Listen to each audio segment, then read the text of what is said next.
Well, hello everybody. Thank you so much for tuning in today. It's time for More Injury Funding podcast. I'm your host, Laura, founder and CEO of More Injury Funding. Today I have a very special guest, Luis Virguez with Virguez Law. He has two offices in the state of Georgia, Duluth and Gainesville, but really serving clients in most of the northern part of the state. Luis, please tell us about you a little bit, and welcome to the program. Well, thank you, Laura, for having me. I'm really excited to be here. Like you said, my name is Luis Virguez. I am the managing attorney for Virguez Law. We just turned 7 years here on August 1st. We predominantly do personal injury and workers' compensation, and we also have an immigration department. I've been practicing law for 15 years, so my first, I'm going to say, part of my career, I focused on immigration. So that's also something very important in our firm because we have two amazing immigration attorneys with their staff that continue to give that service as well. That's wonderful. Mm-hmm. And so you had mentioned you do immigration, workers' compensation, and personal injury. And can you approximately say which you do most of, or which one is less? We're probably about 70% personal injury, 30% immigration and workers' comp. That's wonderful. So that is our bread and butter here at Virguez Law is giving the clients the best representation we can give them. That's wonderful. And Luis, when did you know that you want to become an attorney? Oh, great question. And that, a lot of people don't remember some of these things. I actually remember very clearly. I was in 7th grade. Mm-hmm. And we had a period that where we had to read book, like a book that we wanted to read, right? So I got a little older. For some of you people that know these books, I used to love Goosebumps when I was younger. And so I was in 7th grade. I was a big boy, and I was like, dude, I got to stop reading R.L. Stine Goosebumps. Oh, yeah. They were great. So I started reading, fictional books. I read Stephen King books, and then I read my first John Grisham book, which was The Firm. Oh. So a lot of people might remember The Firm from the Tom Cruise movie. And so I got hooked and I decided to become an attorney. Even though I'm not being chased by people and I don't have any kind of crazy confidential information that might get me killed, it kind of set me up to wanting to become an attorney. So ever since 7th grade, my purpose was to become an attorney. That's wonderful. And can you provide one or two examples of some successful cases you've done over the years? And I know you probably have so many, but maybe the ones that really stuck in your mind. Sure. One of them that really sticks in my mind is one of my bigger cases that I was blessed to represent a young lady. She was 15 at the time, and she was crossing the street after school, going to Starbucks up Highway 29, and she was crossing the street when the pedestrian sign came on and everything, and unfortunately a cement truck was making a right turn, and they're so tall they didn't see her crossing, and they ran over her. She was pinned down, didn't lose any consciousness. They had to use the claws of death or whatever to pull her, life or whatever they're called, to pull her off. She had to have some serious reconstructive surgery, skin grafts, because it just really mangled her leg.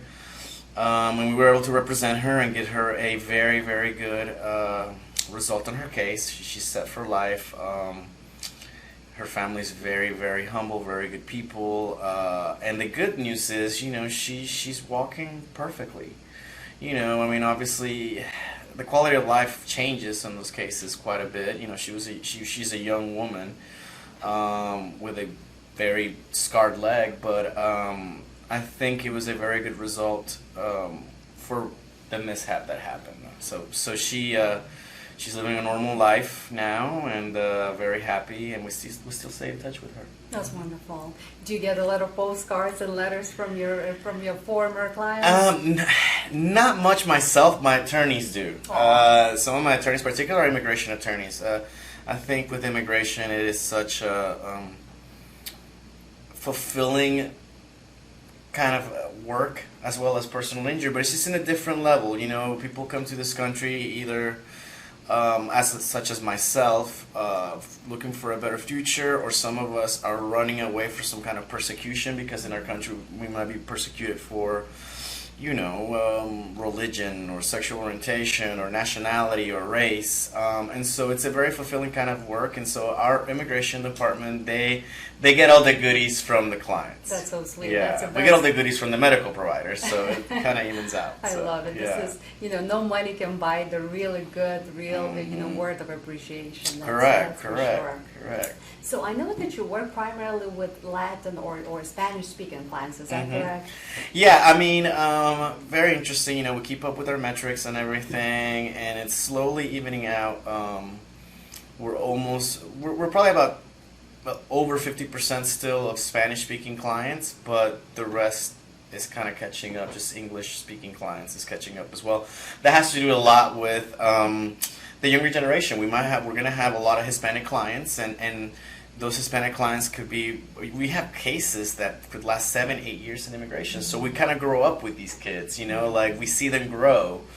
And so the parents have children, and those children are born here, so then they predominantly prefer English.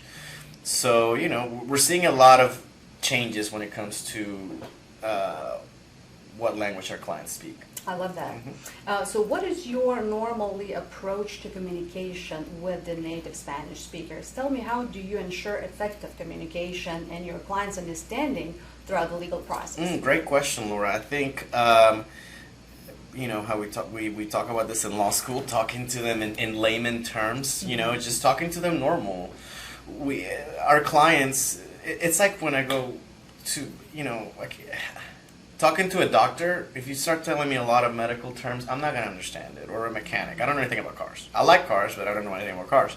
So it's just like being able to relate to someone in a way that they can understand, right? We don't use a lot of big words. We don't use any technicalities. If we use a word that it's very technical, we explain what that technicality means, So it's just talking to them in a term, in a friendly way, and not so much professional to client, but more person to person, friend to friend or neighbor to neighbor, to make them understand, hey, this is what's going on. And in that case, we're talking about, we had to really water down how this case was going to proceed, because obviously our clients don't come from a legal background, so they had to learn the process as we went along, and kind of like do step by step. I love that.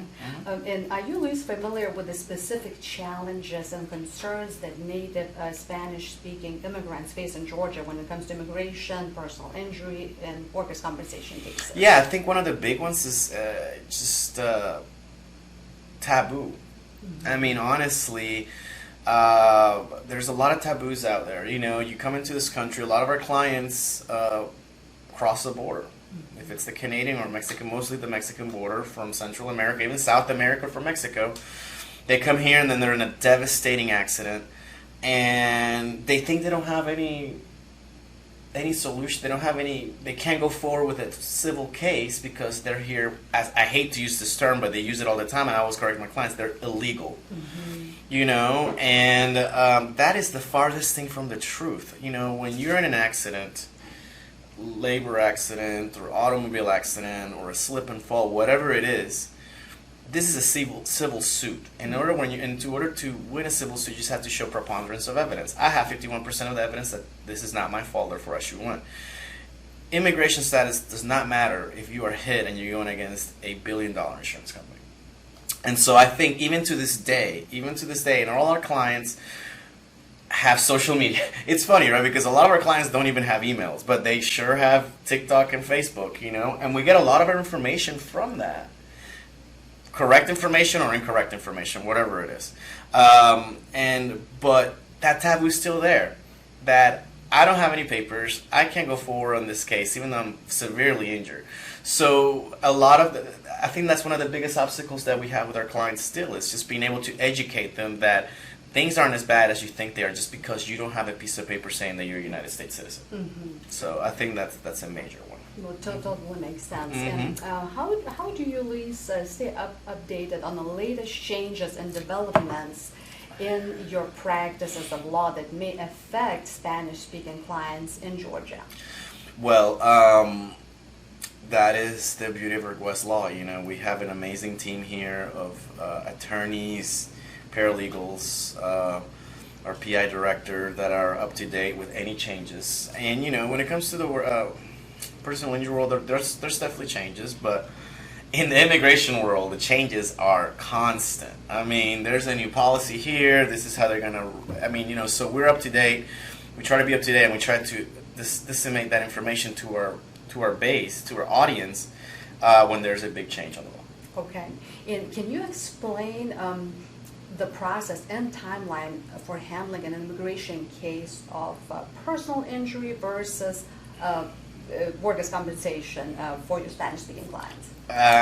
Well, I mean, how we're talking about how do we communicate with our clients? I'm very, I don't do consults anymore, but if I did, I would do what I always do. It's like, how long is it going to take? I have no freaking idea how long your immigration case is going to take, because the immigration system is so broke and so disastrous that's the reason I have clients that literally have been with me for 7-8 years, because it's absolutely ridiculous to think that the courts are packed. They're trying to put everybody in deportation proceedings. They don't have enough staff. It's a revolving door in the government. So it's impossible for me to tell you how long your case is going to take. What I can tell you is we're going to prepare everything, and we're going to represent you to the best of our abilities, and we're going to move in our end as fast as we can. But that's how we have to talk to our clients, and just being very, very blunt with them, being honest with them, because if you give them a timetable, and that, what happens once you pass that timetable, the next day they're calling you, it's like, you told me 3 months, and it's been 3 months and a day, and I don't have my work permit. So if we ever give any kind of ranges, we give very conservative ranges, like it might take 9 months to get your work permit, and then they get it in 6 and they're happy. An example. With personal injury, just depends if it's a case that's going to be litigated or not. If it's a pre-litigation case, obviously we tell our clients, it's like, you just need to focus on your treatment. Once your treatment is done, we're going to move forward and prepare a demand or a lawsuit if it's needed, and we'll go from there. If your case is going to be in the courts, it could take a couple of years, it could take less, but you got to understand this is a long process. So I think it's just, setting the expectations of the client is extremely important from the get-go of how long it could take. We have, unfortunately, there's so many attorneys out there that have these commercials. It's like, I got in an accident and I got paid $750,000. So what does that mean? Our clients think, I got in an accident, I'm going to get paid $750,000. Could happen, unlikely. If it's a fender render, for sure you're not going to get paid that. So it's setting the expectations of what kind of case you have, what's the quality of the case, who's the insurance company, what's your prior history? Do you already have herniated discs?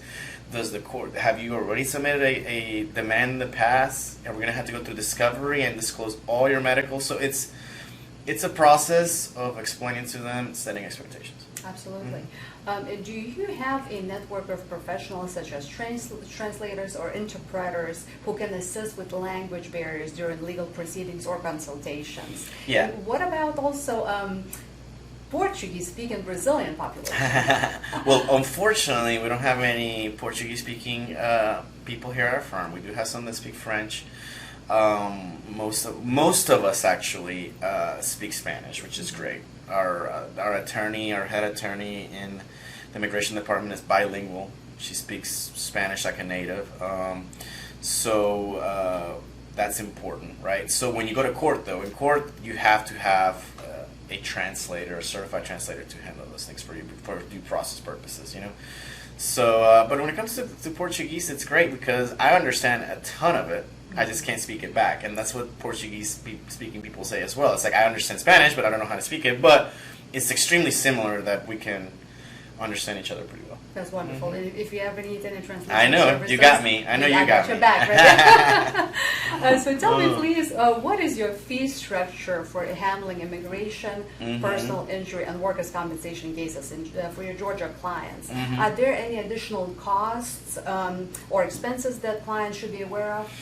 Well, when it comes to immigration, since immigration is a flat fee, so we charge X for this process. We have different financing options for your immigration case, because you do come out of pocket in that, unlike personal injury or workers' comp. With workers' comp and personal injury, we charge the market rate, and it's called a contingency fee, right? So if we win we get paid a percentage of that, of the winning of the settlement or the verdict or whatnot. So that's why you see every attorney saying, well, you don't get paid unless we win. It's like, well, that technically every attorney, that's how you get paid. So they're not reinventing the wheel. We do market rate. I think that, at the end of the day, we're very proud of the product that we have here in Virguez Law. We do great work. We do good work. This is the reason we've been growing. At the end of the day, you can have all the billboards in the world or, TV, whatever, but the best marketing tool is returning clients. Absolutely. Or referrals from clients, So we're very proud of the work that we do. We're not a 25% law firm either. So, there's this new thing. People are, if you want the big lots of legal services, you can definitely find it. And you can go and see the billboards out there. But you're going to get what you pay for. So I think that we're very happy where we sit in the market when it comes to fees. That's great. And how would you prioritize and manage multiple cases for Spanish-speaking clients? Well, that is such a great question.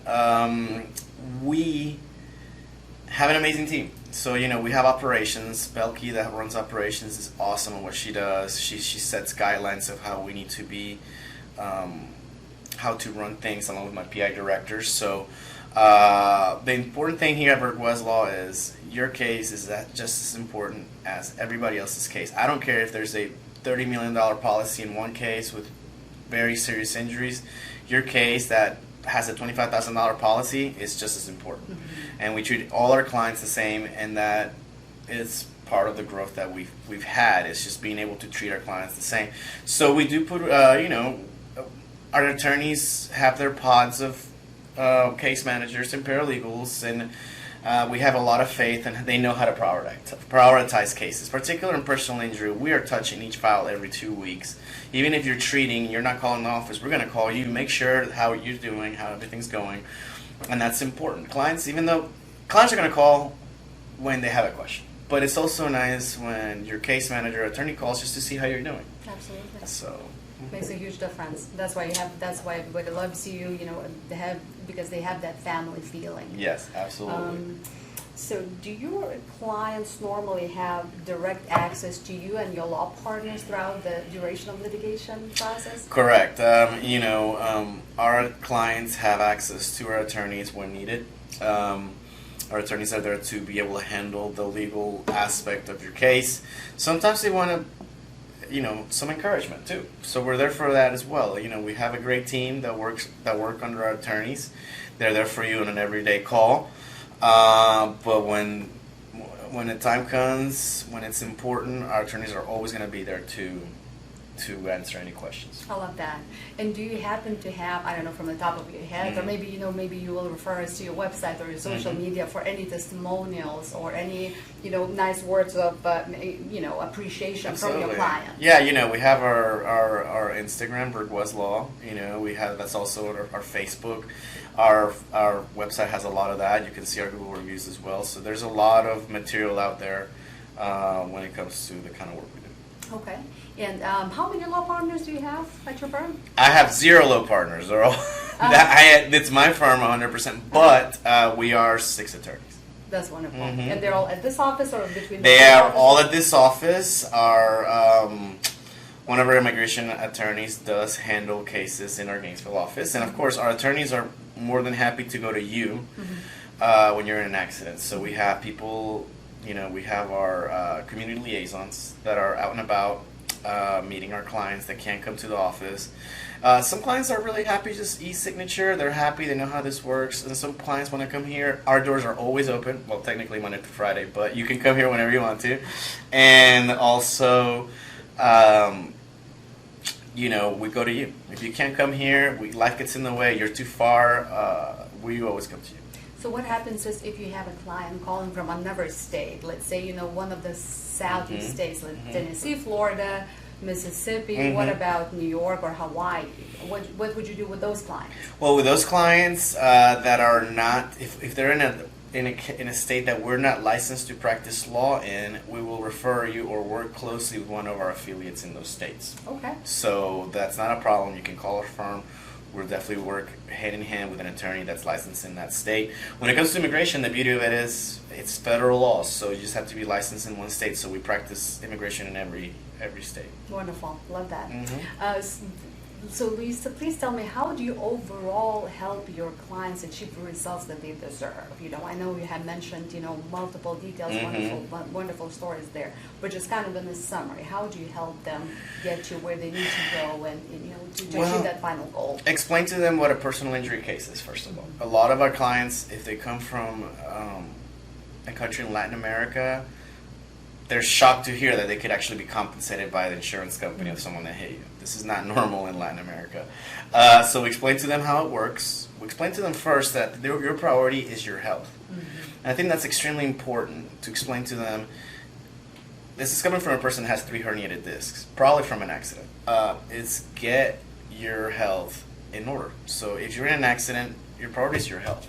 We're gonna set you up with great providers that can work with you, people like you as well that can fund these cases, and you just focus on your treatment, okay? And we're going to explain to you how this works and what we're going to be going after. So it's extremely important they understand that we can't help you if you don't help yourself, okay? If we have a client that's upset because they didn't have a good settlement and they just see, well, you only had 3 visits, we told you that we need you to go, and you're still in pain, so we can help you, but you have to also help yourself. So you can lead a horse to water, you can't make them drink, right? Absolutely.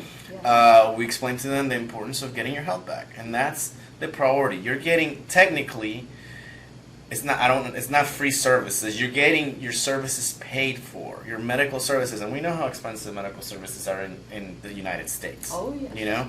So you're getting that paid for, and we're going to help you get compensated as well, but in that order. And I think that's very important. That young lady that I told you about that we helped through her case, her friend was also in the accident, and her friend thankfully was not very hurt. But the mother came to my office, asked me, how much money can you get me? And I was like, I can't help you like that, And from what I understand, she ended up having the 15-year-old daughter having a surgery that she didn't need just to try to build a case. We don't do that here in Virguez Law. If you're not injured, we're not going to send you to go get injections or surgeries that are unnecessary. Your health comes first, and everything else falls in behind that. And if you work a good case and you do what you're supposed to do, and we fight diligent for you, that we will hear, you're going to have good results. That's wonderful. What about, I know, in some counties, today is the first day of children going back to school. Yeah. For some of us, it's the first day of school. My son started in the Cobb County last week. Nice. Do you feel with the beginning of school, or actually, as a matter of fact, also maybe at the end of school, that there's more injuries, more car accidents? Yeah, absolutely. I mean, it's just like anything else. You have your slow months, your strong months.